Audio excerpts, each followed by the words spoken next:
No motor da nave Restauração, restando apenas 25 minutos antes da autodestruição, Amy, Tails e Belle tentam abrir a porta por diferentes meios. Amy golpeia a porta com seu martelo, enquanto Tails e Belle tentam hackear o console da porta, mas nenhum dos métodos tem sucesso. Belle se surpreende ao saber que a sala de máquinas tem um sistema de autodestruição, cujos códigos apenas Jewel possui.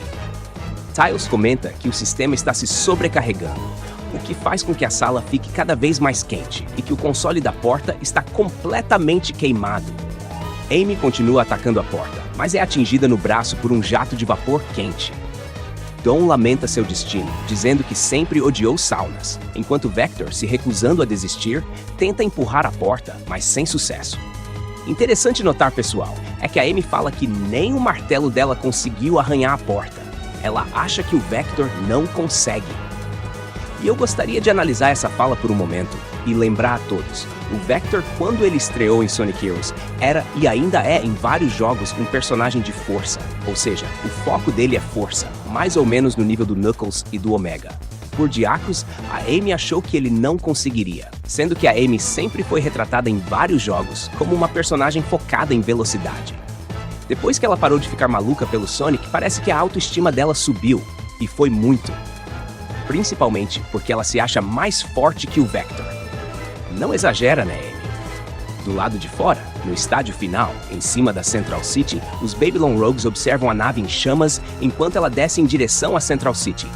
Storm e Wave comentam sobre a gravidade da situação, e após um momento de reflexão, Jet ordena que sua equipe o siga, dizendo que teve uma ideia melhor do que simplesmente seguir Sonic até a nave. Nas proximidades, Duo se reúne com os Diamond Cutters e pede desculpas por seu breve desaparecimento. Lanolin diz para ele ficar perto, pois aquele não era momento para se perder.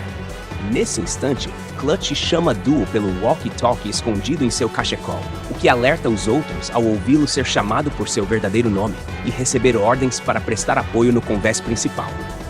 Ele tenta se safar, dizendo que foi um número errado, mas Tangle e Whisper, que já desconfiavam dele, começam a persegui-lo. Com sua identidade exposta, Mimic retorna à sua forma original, jogando seu walkie-talkie em Whisper e fugindo, enquanto Lanolin fica para trás, olhando em choque para o que acabou de acontecer. E nesse momento, muitos leitores e inscritos do canal estão comemorando o fato da Lanolin ter se dado mal. Eu sinceramente só vou comemorar quando ela pedir desculpas ao Silver e ao Whisper, mas até lá já temos um pouquinho de satisfação. Enquanto isso, no convés da nave, Jewel e Charmy, dois membros da Restauração e Knight, estão amarrados pelos seguranças da Clean Sweepstakes. Clutch tenta fugir em sua limusine, mas é agarrado e jogado no chão por Sonic, que o acusa de ter sequestrado a Restauração e causado todo aquele desastre, além de criticar a forma como ele conduz seus negócios. Clutch, empunhando sua bengala armada, comenta que finalmente conheceu Sonic pessoalmente e que ele tem sido uma grande dor de cabeça. Sonic apenas responde que já ouviu isso antes. O Clutch foi besta achando que iria acertar um tiro no Sonic, mesmo sendo a queima-roupa, tá bom. Surge e Kit então se juntam à luta, com Surge lembrando Clutch que eles já haviam se demitido. Enquanto eles começam a brigar, Sonic começa a libertar Jewel e Charmy. Jewel explica que Clutch tomou o controle da nave e que, para impedi-lo, ela ativou a sequência de autodestruição. Charmy acrescenta que, devido ao fato de Clutch ter sabotado os controles, a nave agora está indo em direção à cidade. Clutch ordena que seus guardas lutem, mas eles se recusam e abandonam o navio, deixando-o sozinho. Engraçado que um dos guardas falou que não ia fazer nada porque estava no intervalo dele, porém depois da Surge chamar eles para porrada, eles caem fora. Na sala de máquinas, Spio lembra a Tumble que ele prometeu para Vanilla que mudaria de vida, perguntando por que ainda não fez isso. Tumble responde que ele e Ruff realmente tentaram, já que inicialmente só foram contratados para vestir fantasias de mascotes. No entanto, Clutch foi pedindo que fizessem cada vez mais e mais. Dom pergunta por que eles não simplesmente desistiram, ao que os irmãos Cangambás respondem que nunca pediram demissão antes, pois sempre foram demitidos antes disso acontecer. Desta vez, no entanto, decidem sair por conta própria e pedem para serem soltos. Spio então revela que a porta nunca esteve trancada e que a única prisão era a que existia em suas próprias mentes. Ao perceber isso, Ruff e Tumble empurram a porta juntos, conseguindo movê-la. Vector e Knight os ajudam, e assim eles finalmente conseguem sair da sala. Interessante notar que o Vector sozinho também não conseguiu mover o cofre, porém os dois Kangambás ajudaram e muito. Sonic fala a Jewel libertar os outros, que ele vai cuidar do Clutch.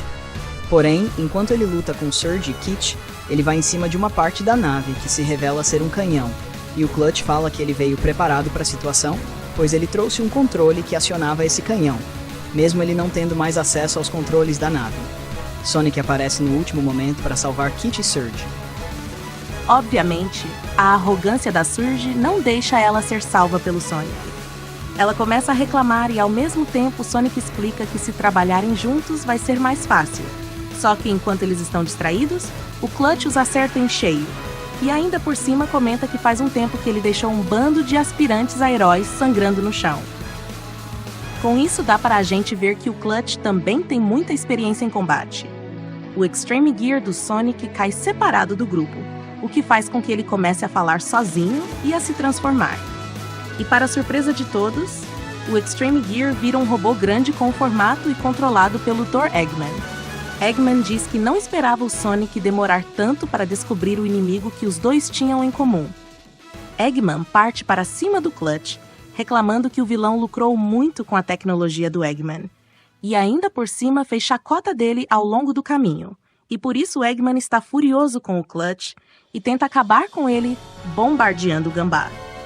Sonic salva o Clutch e retruca com Eggman dizendo que aquele não era o acordo. Isso deixa o Clutch furioso e faz ele apertar de novo o seu controle. Ele tenta atirar no Eggman, mas não consegue. E enquanto isso, Sonic dá uma surra e um sermão no Clutch. Eggman se prepara para agarrar o Sonic, enquanto a Surge manda um super choque energizado por aquele aparelho que ela roubou do Eggman naquela vez. Ela acerta os três em cheio, e parece que dessa vez ela consegue canalizar melhor o seu poder elétrico de sobrecarga. Porém, a Surge usou demais o seu poder e desmaia, porém não antes de tirar uma com a cara do Sonic. Eggman se recupera rápido, pois como ele mesmo fala, ele construiu o robô à prova de sobretensão. E aqui eu coloco uma curiosidade legal. O nome da Surge, a princípio eu achei que significava a palavra surto ou uma carga elétrica, mas também pode significar sobretensão elétrica. Ou seja, vem bem a calhar com a personagem. E assim o Eggman pega o Clutch desmaiado e diz que não vai fazer nada com que o Sonic deva preocupar, apenas negócios. Sonic se recupera aos poucos, se sentindo mal pelo Clutch, mas a Surge chama ele dizendo que ela vai deixar ele em paz agora, porque essa não era uma luta real. Se ela ficou esgotada desse jeito, imagina se fosse. Mas não é para o Sonic ir pensando que eles são amigos, pois ela quer acabar com o Sonic depois de maneira justa. Basta o Sonic sobreviver ao desastre. Faltando 15 minutos para a destruição, Tails e seu grupo chegam à ponte de comando e percebem que todos os guardas da Clean Sweep já fugiram. Amy sugere que eles façam o mesmo, mas Tails tenta hackear o sistema da nave, apenas para vê-lo derreter diante de seus olhos. Charmy se encontra com Vector e Dom com Knight. Antes que a nave caia sobre a cidade, vários carros voadores surgem e começam a puxá-la para cima com cabos, enquanto os Babylon Rogues os guiam, deixando Amy chocada e Knight impressionado. Belly pergunta se isso realmente funcionará, mas Tails afirma que é a única opção restante. Sonic então se choca contra o vidro da ponte e diz para todos irem ao convés. Usando seu martelo, Amy quebra o vidro e abraça Sonic com alegria, enquanto o ouriço diz que é para Amy ter cuidado com ele, pois ele está um pouco queimado. Sim, depois de levar um chocão daquele, é o mínimo. Sonic diz que Surge, Kit, Clutch e Eggman caíram fora, e todos ficam surpresos com o envolvimento do Eggman, o que sinceramente não deveria surpreender ninguém. Jet aparece para se gabar com o Sonic, como sempre. Eles tentam puxar a nave com a ajuda de todos. Na cidade, enquanto Big está olhando para cima com toda a calma do mundo, como sempre, as pessoas estão fugindo, feito loucas. Uma repórter tenta fazer uma cobertura do evento, mas o cameraman puxa ela para longe dali, dizendo que agora é hora de cair fora de lá. Os Babylon Rogues continuam sua tentativa de desviar a nave e Jewel decide que a melhor alternativa é fazê-la colidir nas ruínas de Emerald Vile, onde ficava a antiga sede da restauração.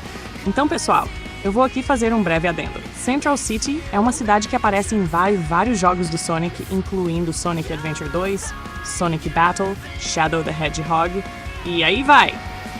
Em Sonic Battle, notamos que perto da Central City, mas precisamente a oeste, temos uma cidade chamada Emerald Town, da qual fica pertinho da praia.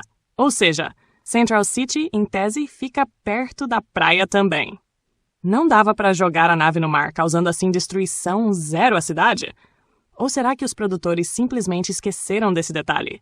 Porque olhando o mapa da Cream, Central City não fica tão perto assim do mar, mas deveria, considerando que o jogo do Sonic Battle é canônico, pois nele nos é apresentado o Emerald e Gemerald é feito com pedaços aproveitados do Emerald e, consequentemente, fazendo tanto o Sonic Battle quanto o Sonic Advance 3 serem canônicos para a história do Sonic IDW, já que o Gemerald aparece com frequência nas histórias da IDW. Fora que a própria Emerald Town já apareceu na IDW, na saga do vírus metálico e na saga de Síndrome de Impostor. Essa cidade é famosa por ser onde o laboratório do Tails se encontra e por ser chamada da cidade onde os amigos do Sonic moram.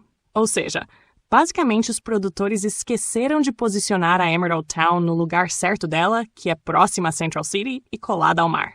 Enfim, Sonic manda o Jet virar a nave e Jewel lamenta dizendo que, embora a restauração não esteja vazia no momento, é melhor ela cair lá no que na cidade. Mas, gente, ela podia jogar a nave no mar. Em um campo ou floresta vazias, sem lá, deveria ter um espaço mais adequado. Embora vai qual era a velocidade da queda da nave. Todos ficam tristes pela restauração. Mas o Sonic, confiante como sempre, tem a ideia de simplesmente salvar a maior quantidade de pessoas possíveis do prédio, enquanto compete com o Jet para ver quem salva mais. Enquanto isso, no anfiteatro da competição, Whisper e Tangle estão perseguindo o Mimic.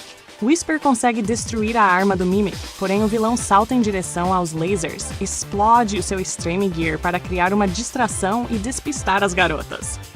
Whisper fica surtada e grita em direção à multidão para achar o Mimic, só que ela só consegue assustar algumas pessoas que estão por lá. Tangle percebe que a pista está desmoronando e que eles têm que fazer alguma coisa.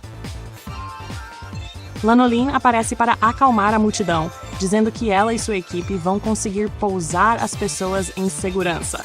Lanolin tenta se desculpar com Tangle e Whisper sobre a situação, mas Tangle não quer saber de drama. E embora ela diz que ainda está brava com a Lanolin, agora não é hora e que eles têm que ajudar as pessoas. Nisso vemos que o Mimic se safou por pouco dessa vez. Mas, gente, olhe bem a cara do disfarce do Mimic e o personagem que estava bem ali de frente com a Whisper antes da Lanolin interromper. Prestem bem atenção.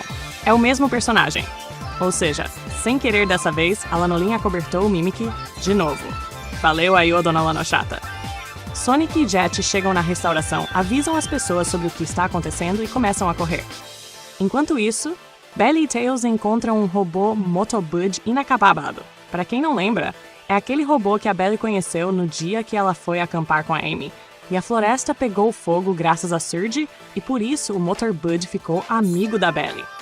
Ela desligou o Motorbud no dia em que o Eggman estava tentando recrutar ele de novo na saga da cidade Eggman. Por isso, Belly decide que não pode deixá-lo para trás.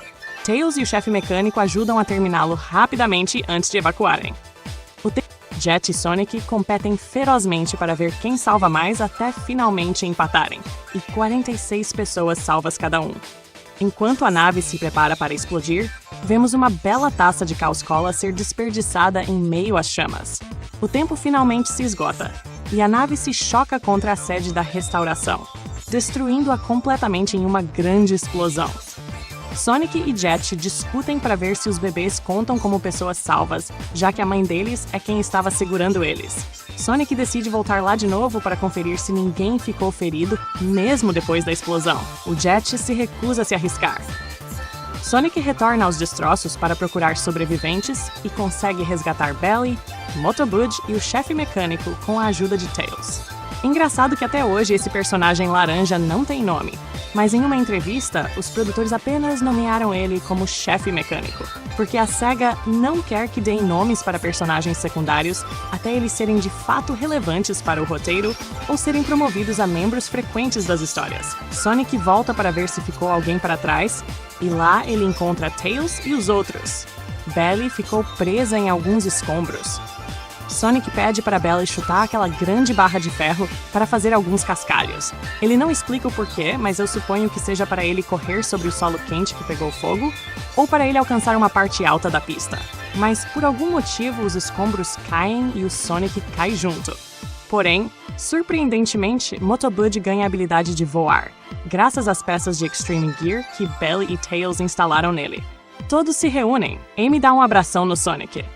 Dawn e Knight falam sobre a van chamada Mau Investimento. Tails leva o crédito por ter consertado e aperfeiçoado o Motorbud. Jet fala para o Sonic que considerou que os dois empataram, desde que o Sonic concorde em ter uma revanche com ele.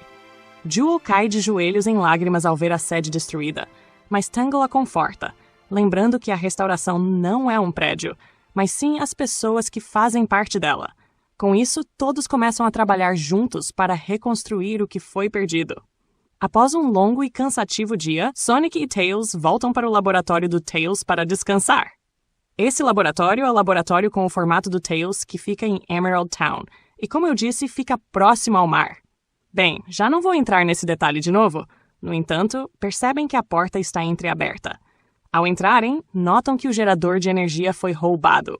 A câmera corta para uma sala escura e misteriosa, onde a Esmeralda do Caos paira sobre um pequeno pedestal, servindo como a única fonte de luz no local que parece ser uma caverna antiga.